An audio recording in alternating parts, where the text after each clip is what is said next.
We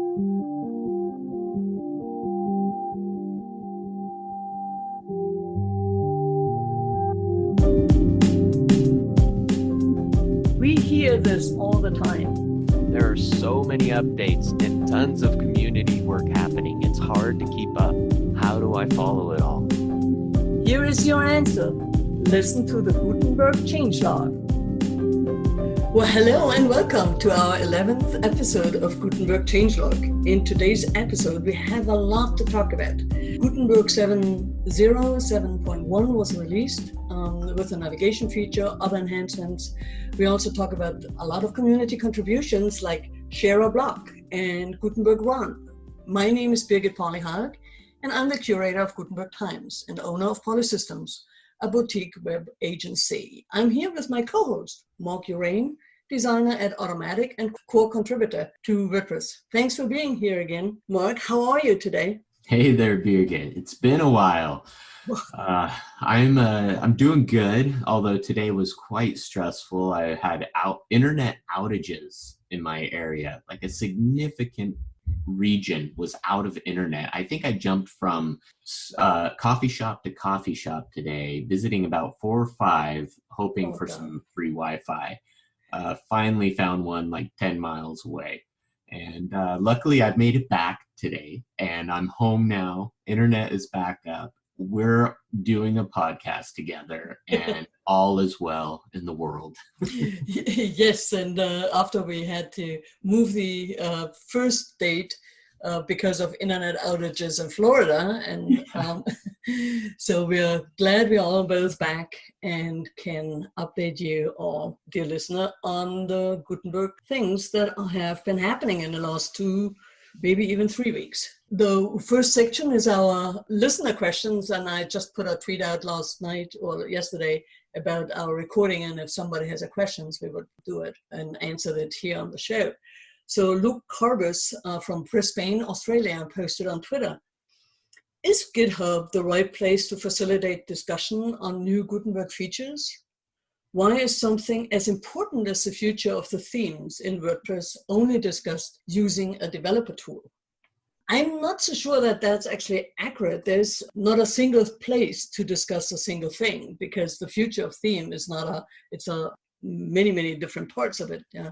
But that's a great question. Mark, you left a comment for Luke on Twitter. Yeah, I think it's a good question. And if you're perusing GitHub, you'll see a lot of work being done and discussions happening.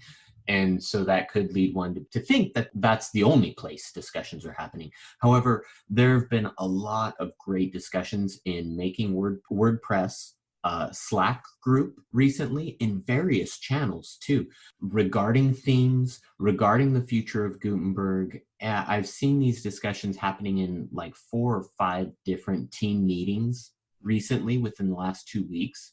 I'm also seeing a lot of great posts coming up on the Make WordPress blogs. Mm-hmm. So whether it's the design team or the core team, like there's a lot of posts coming where people are encouraged to leave comments, to share their opinions and their thoughts, to really help influence and have a say in the decisions that are happening and kind of the future of Gutenberg. And I encourage anybody to just come on, ask us, Birgit, myself, ask us questions in Twitter, and we're happy to share these out and to really try to facilitate more conversation, asynchronous conversation, so that everybody around the globe has an opportunity to give input. Yeah, very well said. And I saw them also, even in the theme review, were a lot of discussions about that. But it can really be overwhelming. So if you starting out and trying to follow up, I think it's a good idea to subscribe to the Make blog of the design team. It's make.wordpress.org/design. And Mark Urain posts great updates on the Gutenberg Phase 2 with the relevant links to the GitHub NPRs and issues and other teams' Make blog. You do a fantastic job. And Thank you. So when he gets to it, and I think it's scheduled either every other Friday or every Friday, that definitely catches you up on things that happened before. So yeah, I try to get it out every Friday. The holiday season has proven to be a little more difficult with that, though. But I am looking to get one up this week as well. And yesterday we had a very lively live Q&A about the future of themes and how to rethink theme development for the Gutenberg phase 2, like full site editing.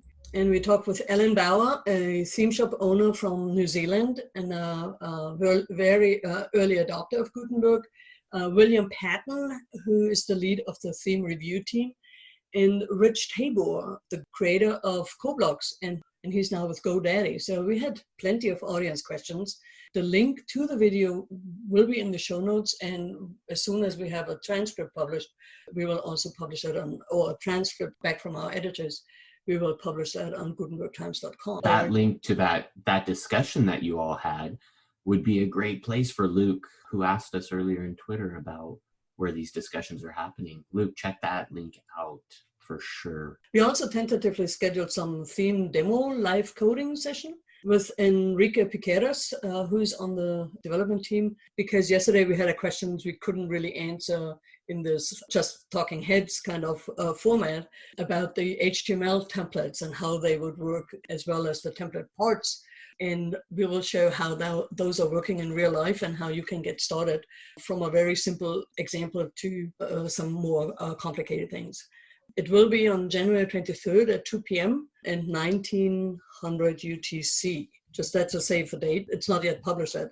Exclusive announcement for the Gutenberg Changelog right now. Excellent. We also have some community contributions that have been going on.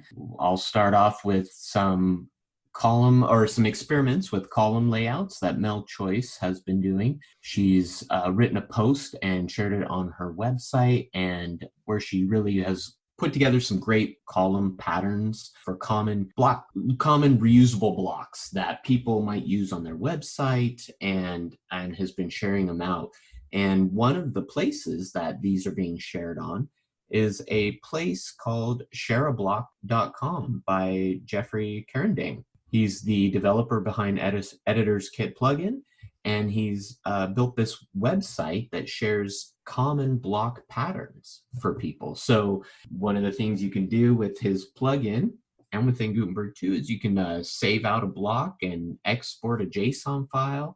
You can upload it to his site, shareablock.com, and other people can come and see these patterns, pick one they like, download the JSON file, upload it to their install and their WordPress website, and be able to utilize these block patterns, which is fantastic for those of you kind of designing layouts and designing pages for yourself or for others in the industry. Really great work by everyone involved there. I'm really amazed how the creativity kind of really springs up a lot of initiatives, and I'm really happy that Jeffrey took this on, because he has been so trailblazer in his Editor's Kit plugin in providing additional features for the default blocks.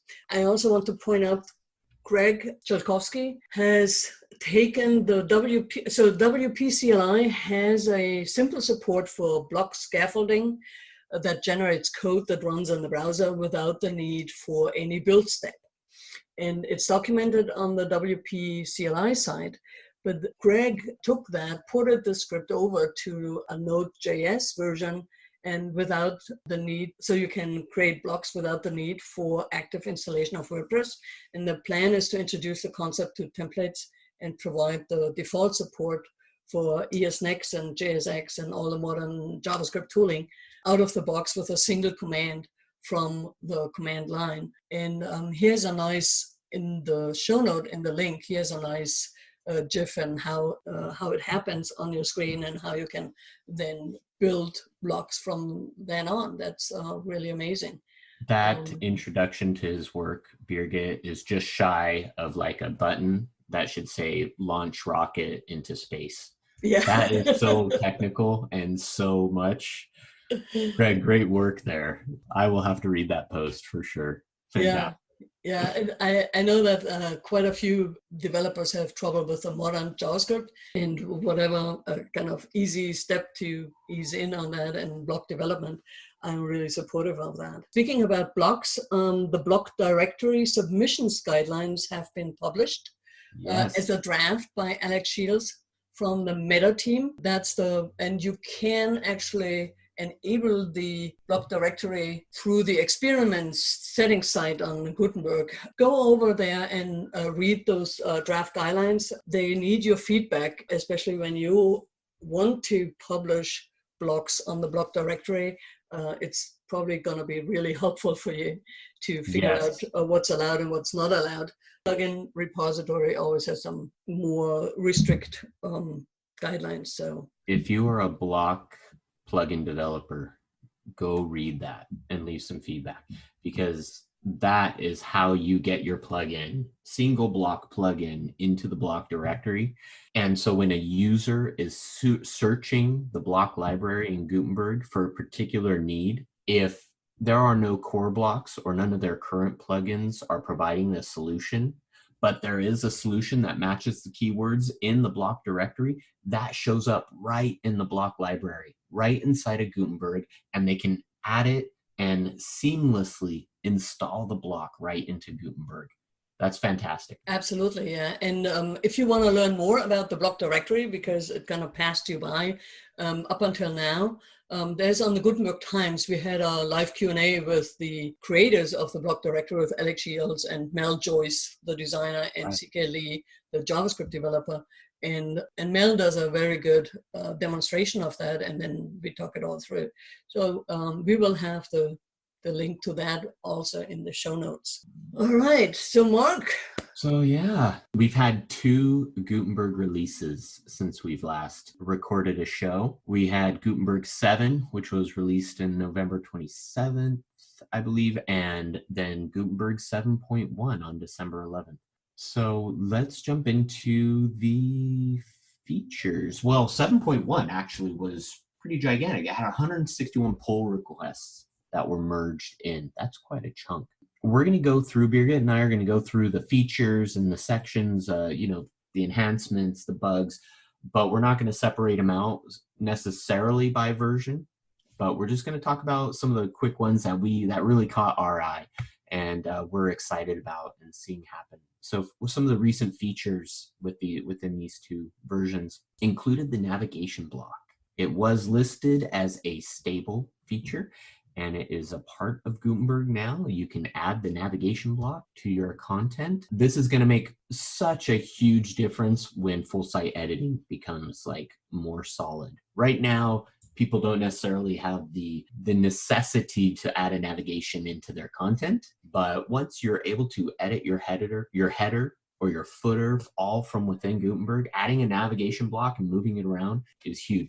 Creating this navigation block has really pushed some boundaries within Gutenberg. It's forced us to reiterate upon the block interface. We had to figure out whole new ways to move blocks within blocks around, horizontal movers rather than just moving blocks up and down. We had to figure out how to move them left and right.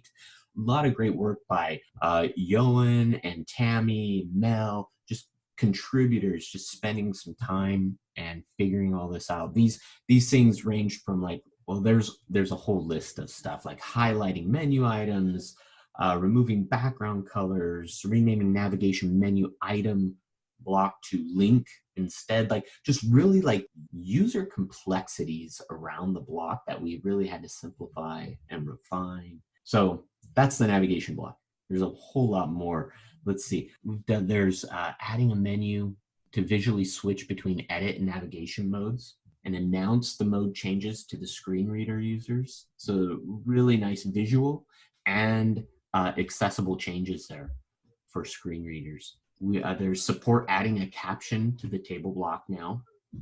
I love that table block, Birgit. I say that every time there's an enhancement to the table block. I get so excited. We've got implementing a welcome guide modal. This is a big one. I will tell you how many times the little popover tips that happened for new Gutenberg users was always blocking content. It wasn't, people weren't sure how to interact with it. And so now we have a modal that just kind of dims every Gutenberg editor out into the background and really highlights what Gutenberg is, helps the user understand blocks a little bit. And if the user wants to skip that little welcome guide they can. They can dismiss it all at once and not have to click 3 times to dismiss it.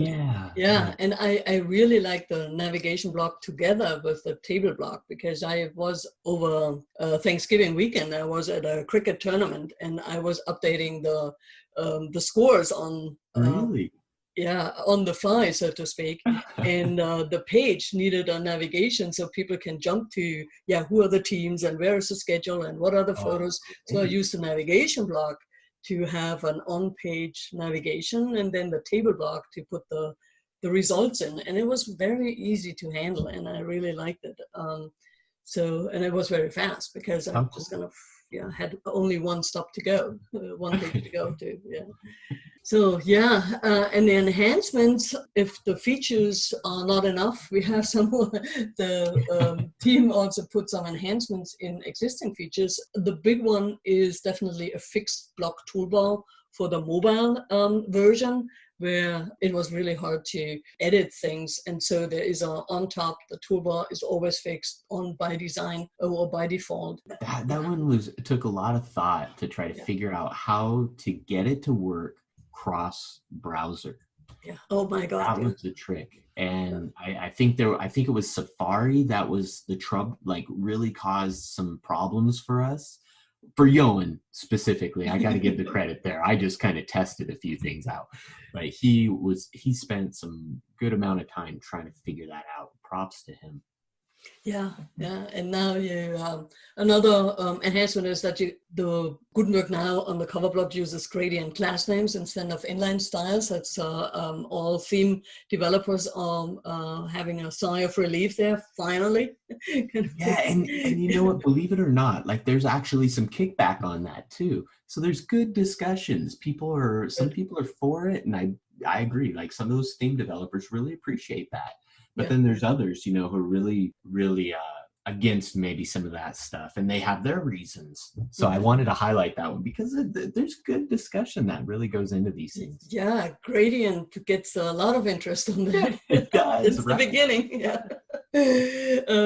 On the cover block, we also now have you can use a video, and you always could one, but now you also have a preview on the cover block of that video.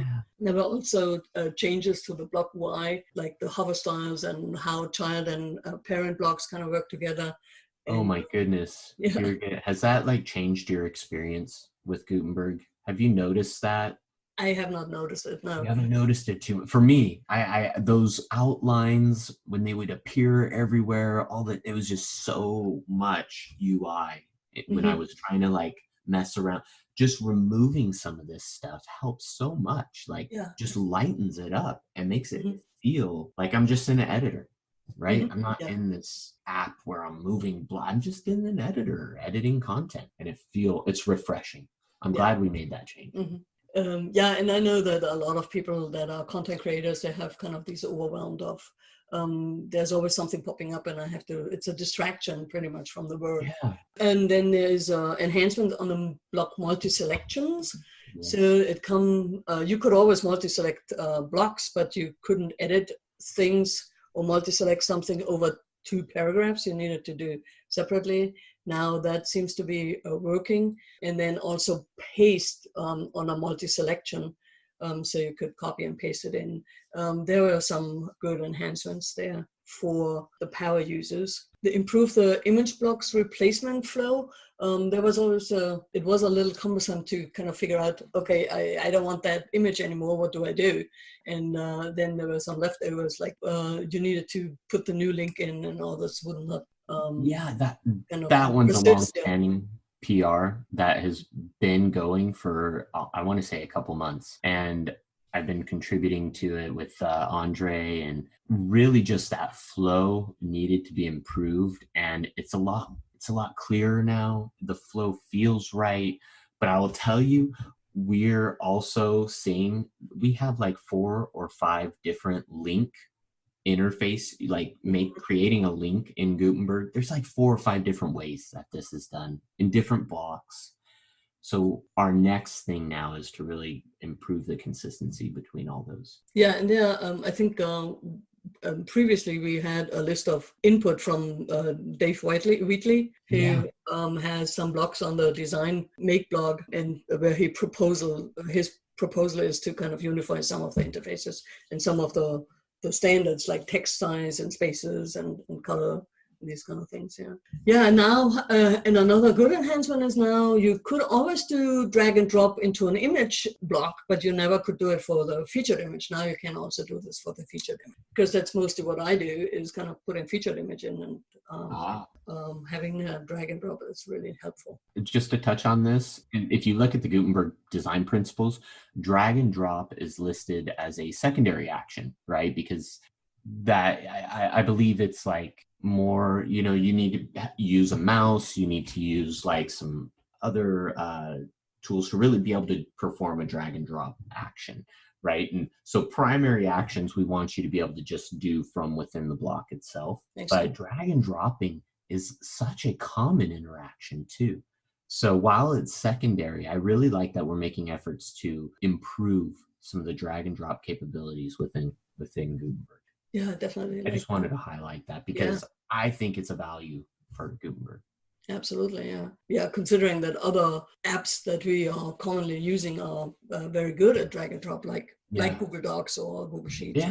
Yeah, and then there was a whole, if you combine the two release notes from 7.0 and 7.1, you probably have about 80 just list of bug fixes. Our selection is very, very short. Oh, you mean our users don't have to wait through an hour of bug fixes right now that we're going to go over? Our listeners? Did I say users? I meant listeners. Definitely, so one of the highlights is that multiple paste issues is fixed that created unnecessary empty spaces, especially from Google Docs and others. So, yay! That was a problem, right? I don't know how many times I was deleting spaces that were being dropped in there. Yeah. It drove me nuts, but it's beautiful now. And then also prevent the resizing of the image block. When you resize the image block, it all of a sudden would cover the boundaries of the block. So you'll have some overlaps there. That is fixed. Also the snack bar notification, that's something that's on the bottom of your screen when you save a post or save a page, and then it says you can view page. Those are called snack bar for whatever reasons.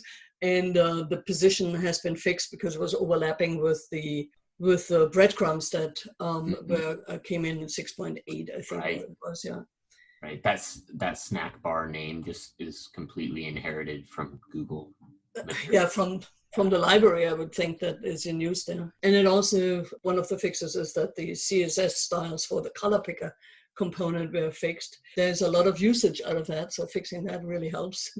And then a really big boo-boo was that when you had a private post and that was scheduled for the future, it would become public as an update. And not a whole lot of people use that, but those that used were very surprised. Yeah, as you noted, Birgit, that there was a lot of bug fixes that have happened in these two versions. And I just want to point out that we realize there are a lot of difficulties. There are a lot of bugs. There are a lot of areas that need improvement. And to note these bug fixes, like there's a lot of time spent improving the interface, really trying to bring it to something that benefits all users of WordPress. And so those of you who had second thought or who were like questioning Gutenberg and giving it another try now could be a completely different experience for you. If you tried it early on in WordPress 5.0, give it another, and you gave up on it, went to the classic editor, give it another try. I really recommend this because it's improved a lot since then in that year's time. I don't know, 30 different updates on Gutenberg. Yeah.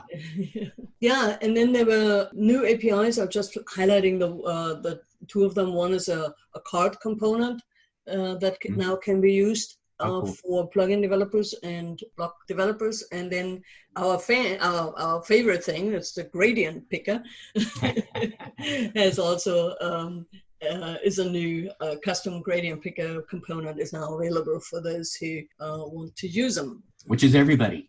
which is Everybody wants gradients. everybody uses them and everybody has an opinion about them. And they're all really good. Yeah, I like them. And then that brings us to experiments, right? So there's always improvements to experiments happening in Gutenberg. If you have the plugin, you can go down to the plugins admin menu and you can see a listing called experiments. Click on that. You get an option of various things that you could turn on or turn off in Gutenberg itself. Some of these include like block content areas, which really are leading into the full site editing experience. These include like adding a post title and post content blocks, like separating these out. So now the title becomes a block itself. There are template parts for custom post types and the theme resolution logic there, adding a demo templates directory, adding a template part block, and some other documentation. The widget screen, which we had dabbled in earlier this year, has seen some more action lately. Some development time has been spent into this. We're really trying to improve this and get it. We really want to get it to a point, this widget screen, so that I can start doing some usability testing on it. Mm-hmm. Right now, it just wasn't quite there. And I really have been holding off on doing any testing there because it would fail. Like it just wasn't there yet. We're improving it right now. And it's getting to a point where I might start testing maybe January. And we want to see, like, is this a good route to take, or do people feel better about the widget screen and just staying in the widget screen? So that kind of concludes our experiments. Here, what else do we have? There are improvements on the documentation, like a backwards compatibility policy document is now available. And also, of course, the Get It Started documentation has been improved, not only because of the modal. I like that someone spent some time on the Getting Started documentation, because that's really how new contributors get involved. And so adding those little bit of details that were added are going to be beneficial. If you're looking to contribute, the Getting Started document was just revised, so please check it out. That'll help you. Yeah, that's really awesome. And we have later on, we also talk about another tool that will help with that. And then there were some under the various heading or various stuff is mentioned, but it was also a very long list and I only cut it down to 4 items. It's important to know that the plugin minimum requirement has changed from 5.0 to 5.2. So if you want to use the Gutenberg plugin, you need to have WordPress on 5.2 version or later, of course. And then there were 2 things removed. One is the maximum width style and the image block, so it could be larger. And also the college humor embed block was removed. Oh, bye-bye. Oh. College humor. Yeah, it was only removed not because of the embed block, but because the site discontinued. So, and then also to improve and simplify reusable block styles. That was part of it, that they sometimes looked a little bit different than a original contributor who's been around for a while, Zebulon, has made those changes. And I wanted to call those out because Zebulon kind of took, this user was contributing quite a bit to phase 1 of Gutenberg and would leave a lot of comments and get involved in the discussions. And this contributor is back again and really doing some really nice things. And I wanted to call some attention to that. Yeah, welcome back, Seb. I remember him from the early days of Gutenberg, yes. Yeah, it's great to see these people come back and really like give more. It always makes me excited. Yeah. So that leads us into recent like active development that's happening with Gutenberg.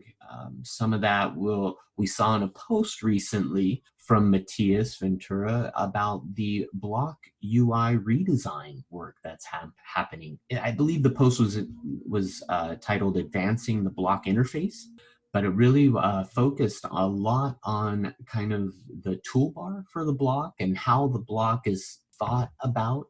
And I really appreciate this, Birgit, because as people know, when you start building a software, you tend to go down rabbit holes, and it's hard to look back like, okay, looking at everything that we know, with everything that we know now, if we were to redesign this, like what would we do differently? And this post is kind of an adventure into that thinking. Like, okay, everything that we know about Gutenberg now, how would we design a block today? How would we change things in the interface? And it's so good. I mean, we're only in phase 2, and it's so good to kind of see a refresh of like, how would we design this already, you know? And I'm excited. Look at that post. It's in the show notes. Leave some comments. There's some really good things there. And these things are including like a higher level of contrast in the UI. It includes like a floating toolbar that isn't necessarily attached to the block itself. And it kind of removes some of these borders. Again, we were talking about removing these borders. I like that because it's a lighter UI, it's a lighter interface, and good work for those people who have been doing that. Yeah. Yeah. And I can see that. Even just watching people using it gives a lot of ideas in terms of how this could be made easier or better. And there was a lot of things that are tagged onto the block toolbar, that you said, okay, maybe I didn't need that at that moment. So going back and revisiting that is really, really a good place to start before we go into full site editing. We also wanted to highlight a plugin that was created by Automatic, and it's the Layout Grid plugin. It provides you a nice grid within the Gutenberg to align your content and play a little bit around with it, but also have a good grid system. So I will definitely try that out in some of our sites and see how that works. Yeah, I'm excited about that plugin right there. I've been watching a lot of the work, being an employee of Automatic as well. I've been seeing the work that they've been doing and kind of the challenges that they've had creating this. And so to see it out there and as something they're sharing with everyone else now, really good work. That brings us to another recent post from Riyadh. He recently posted about the December focus areas for Gutenberg. A lot of these, Birgit, we've already covered, but it's a great refresher if anybody's interested to see like, I want to get involved with Gutenberg. What are some of the things that are happening? This is where we're spending a lot of our time. So if you're looking into block content areas, which are leading into full site editing, block patterns, so common patterns of blocks that people can add to Gutenberg, this is something we're spending a lot of time in. We'd love to, eventually open this up for third-party developers for themes so that themes can register block patterns using core blocks. But this is going to be fantastic for people who are building layouts within their website, within their posts. And then we have a lot of tightening up things that we're going through, such as really polishing the navigation block. There's a lot of design work that needs to happen there. The custom gradient picker, improvements to the media flows, that is merged. So that one's off the list now, but of course, we talked about all the link interfaces. There's toolbar accessibility improvements, and iterations on the block interface as we discussed. What else? And I think it's one of my favorites. So please take it away. It says it's Gutenberg.run. So Andrew Duthie, butchering his last name, I'm sorry, created a simple way to test PRs of Gutenberg. So if a developer has a pull request sent into GitHub, it's always hard to kind of which branch and where is it and how do you test this. You don't need to have a development site on locally. You can now go to Gutenberg.run, take the PR number, ID number, and it will spin up a temporary WordPress install for that particular branch. So you can test it in isolation and then have comments for that developer and figure out if it runs or if there are some error messages or something like that. So much of the work that we do in Gutenberg and the PRs that we create, so much of that sometimes sits around because it's hard to get someone to test it. The developers and the designers, the contributors, we need to take time to put aside and really go through and actually test people's PRs so that we can help those PRs move and get merged. And this has made that experience so much better. You don't need a local install of WordPress. You don't need a development environment. Just spin up Gutenberg.run / the PRID, and you're going to get an install where you can test exactly what needs to be tested. And then, as you said, Birgit, drop in some comments and move that PR forward. It's so much easier than to help and contribute to development, even if you're not a developer. But you can test things. Yeah, you know if it's working or it's not working. And most developers have their own test kind of steps in there that they needed you to kind of look at that. So yeah, if you want to contribute and are not a developer, but kind of technically inclined to do this. So, but that also brings us to the end of the show. And I have that one last question. Do we have any announcements or anything that you wanted to? So I do. And I've been doing a lot of usability tests on the navigation block. I wanted to ask you about that. Yes. Yeah, that's, I have not reviewed them all, but once I'm done, I'm going to be posting up something probably towards the end of this month. And I'll share all the different videos of the navigation block testing and maybe call out some things that I found interesting, how people were using it.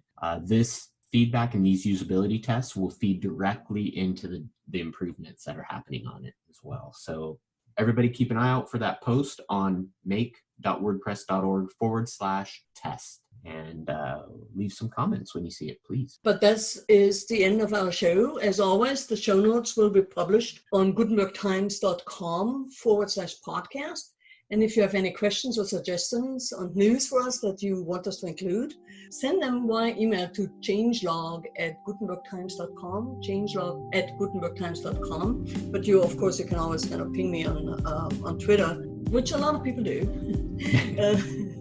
So that's it. Thank you for listening and goodbye. And I don't know, we don't have another show before the end of the year, I guess. I don't think we will, because the release of Gutenberg is still up in the air right now. Whether we're going to release during these holidays season or not, or wait till January. That's still up in the air. If there's a release, maybe you'll see me and Birgit back again. But if not, you can expect to see us in the new year or listen to us in the new year. Thank you, everybody. Thank you. Goodbye. Until the next time. Bye.